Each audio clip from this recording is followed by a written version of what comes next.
everybody, and happy Sunday. It's 7:30. I'm Julia LeBlanc. If you're just waking up with us, we had a busy day of weather yesterday, so we're joined now by Storm Team meteorologist Tom Estergaard. A little snowy Saturday, right? Yeah, you can say that again.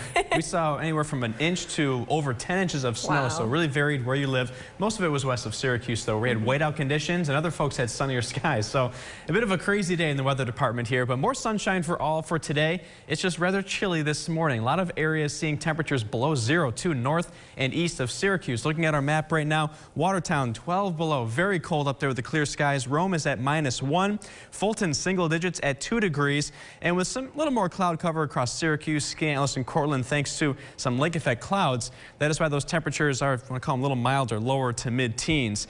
There's what's left of the lake effect snow really starting to fizzle out right now across Madison, Onondaga, and northern Cortland counties.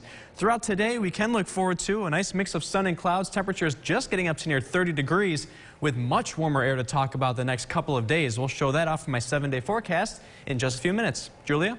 All right, Tom, thank you. Turning to the pandemic now. On Saturday, New York State reporting a decline in its positivity rate for the 43rd consecutive day as we march closer to that 3% mark. Looking at those numbers now, and these are released by the state health department. Oswego County with 21 new positive cases to start the weekend. Wayne County with 17 new cases of coronavirus. And Madison and Chenango counties both coming in with 15 new cases. And more U.S. airlines will start asking passengers for contact tracing information. The trade group Airlines for America announcing this weekend airlines will collect information from passengers coming into the U.S. and provide that information to the CDC. Passengers can volunteer to share their names, addresses, phone numbers, and emails. Delta and United have been doing this since December, but now airlines like American, Southwest, and others will start to do it too. And a terrifying close call for a Colorado suburb and passengers after a Hawaii-bound United Airlines flight suffered engine failure shortly after takeoff. The plane scattered debris, including large metal parts, across several neighborhoods in Broomfield. Remarkably, the plane landed safely and nobody was hurt. ABC's Karina Mitchell has the details. Mayday, Mayday, United 328 Heavy, Mayday, Mayday aircraft just experienced engine failure, need a turn immediately. Incredible video showing the fiery right engine of United Airlines Flight 328 after it exploded, sending pieces of metal falling to the ground in Broomfield, Colorado. The flight, with 321 passengers and 10 crew aboard, was heading to Honolulu from Denver. Passengers reported they were nearly at cruising altitude, and the captain was making an announcement when a large explosion shook the cabin, accompanied by a bright light. Experts say it was a dangerous situation. An engine failure like this at takeoff is very dangerous because the crew is now fighting on one engine to get up and away from the terrain. So they're working on flying the airplane on one engine, making sure that the fire gets out. People on the ground reported hearing a loud explosion, seeing smoke and pieces of metal falling from the sky. A large circular piece of metal that appears to be part of the engine casing can be seen in the front yard of this home. Debris pierced the roof of one home and landed in the kitchen. The FAA says the plane, quote, returned to Denver International Airport and landed safely. The passengers deplaned and were bused to the terminal. Officials say they're amazed no one was hurt on the ground. And the fact that we are still not getting reports of any injuries is absolutely shocking at this point. The NTSB is leading the investigation. Karina Mitchell, ABC News, New York. And in Washington now, the Biden administration moved to restore the country's asylum system to the way it worked before. The administration releasing a group of 25 asylum seekers into the United States, ending their long wait in Mexico and stopping former President Trump's immigration policies. The group is just the first of an estimated 25,000 asylum seekers with active cases in the Remain in Mexico program, who will now wait in the U.S.